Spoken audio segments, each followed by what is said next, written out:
Now we come to the agency that matters most in American privacy. And the strange thing is, it has no privacy law.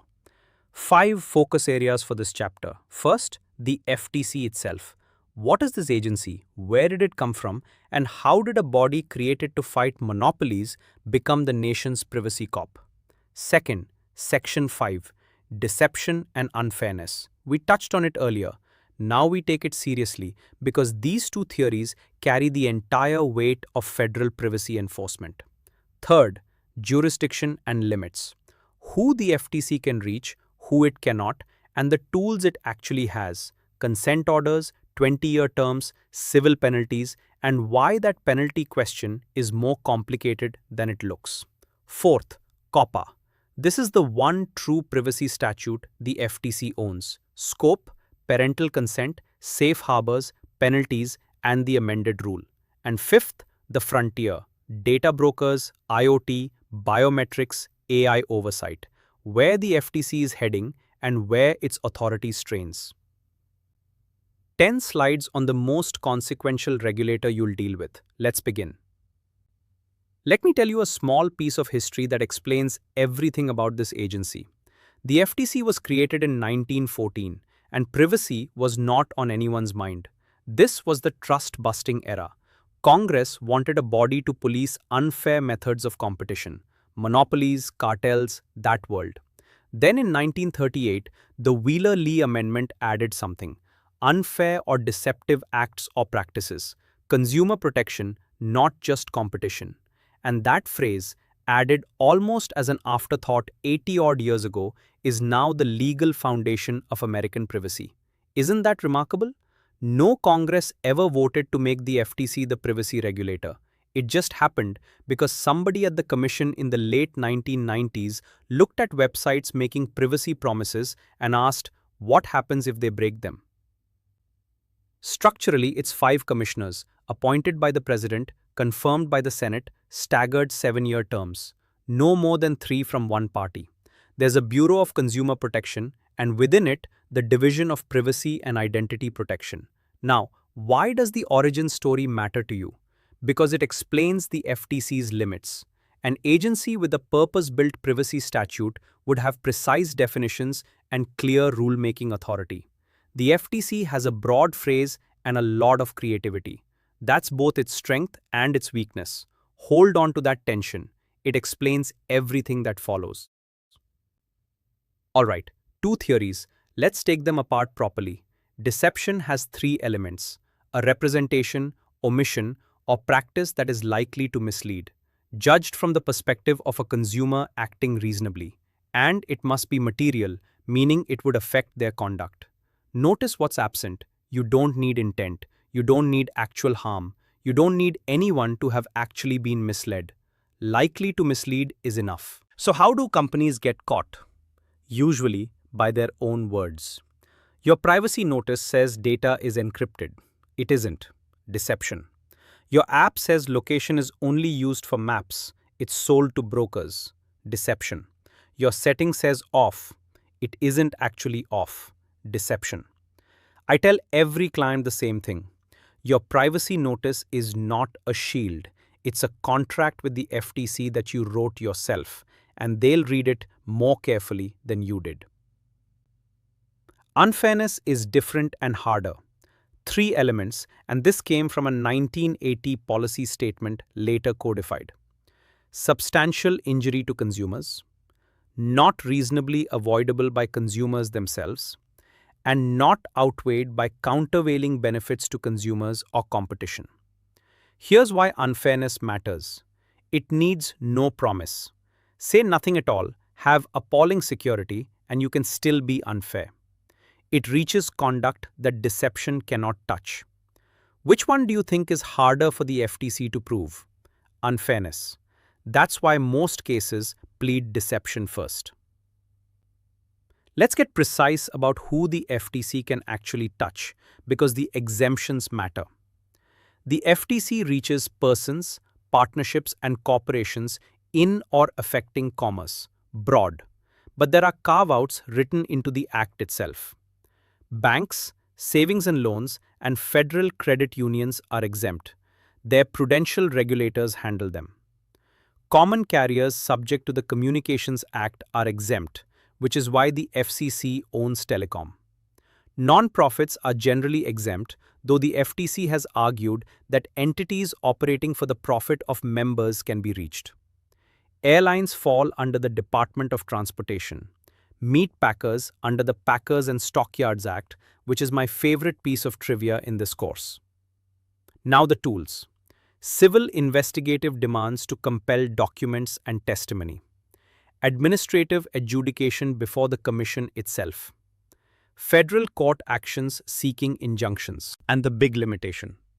For a standalone Section 5 violation, the FTC generally cannot get civil penalties on the first offense. It has to obtain an order first. Violate the order, and then penalties apply per violation, per day. That's why FTC settlements run 20 years. The order is the enforcement engine. There are exceptions. Rule violations carry penalties directly. COPPA, the safeguards rule, the health breach notification rule. So here's the strategic insight. Getting the first order is the FTC's real objective. Everything after is easier. Let's look at what these cases actually look like because patterns emerge. The FTC has brought hundreds of privacy and data security actions, and they cluster into recognizable types. Broken promises. The company said one thing, did another. Easiest case to bring. Unreasonable security. No promise needed. Stored credentials in plain text. Never patched. No access controls. No logging. The FTC lists the failures, and the list itself is the argument. Dark patterns. Interface design that manipulates. The accept button is large and green. The decline is gray text 3 clicks deep. That's deception through design, not words. Sensitive data misuse. Health data, location data, children's data flowing to advertisers. Now let me tell you what I've observed advising on these. The FTC's complaints read like a checklist of things you should have done, and that's deliberate. Each complaint is a signal to the market. They're not just punishing one company, they're publishing standards through litigation. So here's a technique I genuinely recommend. Read the consent orders, not the press release, the order. Because the order tells you exactly what the FTC believes reasonable security means. It's free regulatory guidance disguised as punishment. Have you ever read one? Try it. It's a better security program than most policies I've reviewed.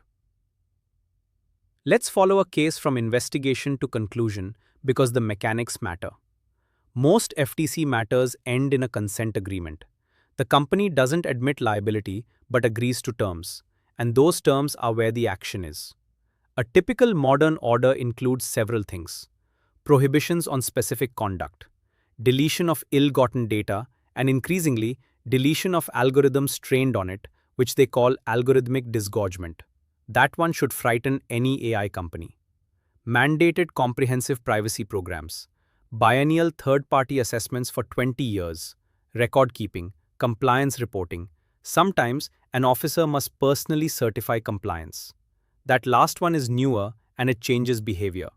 When an executive signs their own name attesting to compliance, meetings get different.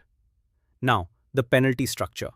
Violate the order, and each violation is subject to civil penalties. Per violation, per day. The arithmetic gets terrifying fast.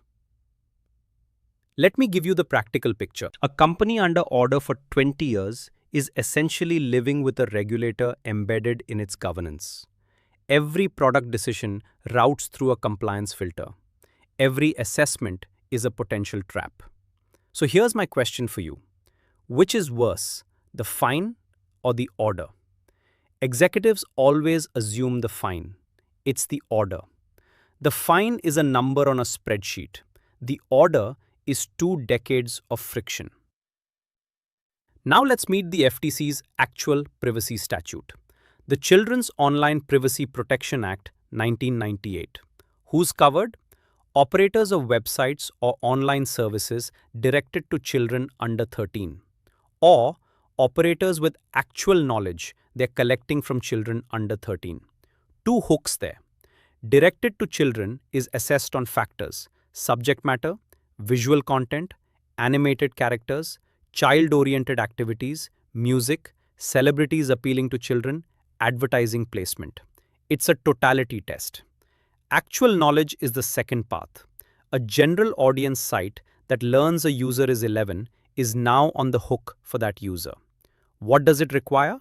Notice: verifiable parental consent before collection, parental access and deletion rights, no conditioning participation on excessive collection, reasonable security, and retention limits. Now, the amended rule. The FTC updated COPPA and the changes matter. Separate consent required for third-party disclosure, so you cannot bundle it. Explicit retention limits with a written policy. Biometric identifiers added to personal information. Strengthened security program requirements. Here's what I find most interesting. Under 13. Why that age? Honestly, it was a legislative compromise. And it creates the strange result that a 12-year-old has federal protection and a 13-year-old has almost none. Which is exactly why states are legislating teen privacy now. The gap was too obvious to ignore. So you need a parent's consent. How do you actually get it? This is more interesting than it sounds. The standard is reasonable effort taking available technology into account to ensure the person consenting is actually the parent. Notice the standard isn't certainty, it's reasonable effort. The approved methods include several: a signed consent form returned by mail, fax, or scan, sometimes called print and send; a credit or debit card transaction with notification; a toll-free number staffed by trained personnel; video conference with trained personnel; checking government-issued ID against a database, then deleting it; knowledge-based authentication with sufficiently difficult questions; and facial recognition matching a photo to an ID, which the FTC approved after a formal application. There's also the email plus method, but it's limited. You can use it only for internal use of the data, and you must send a confirming communication. If you're disclosing to third parties, email plus is not enough. And the exceptions. You can collect a parent's contact information solely to obtain consent. You can collect a child's contact info for a one-time response. Safety, legal compliance, and support for internal operations have narrow carve-outs. Here's the practical tension. Every reliable method has friction. Every frictionless method is unreliable. That trade-off has no solution. Which would you choose if it were your product? Let's finish COPPA with something clever that Congress built in: safe harbor.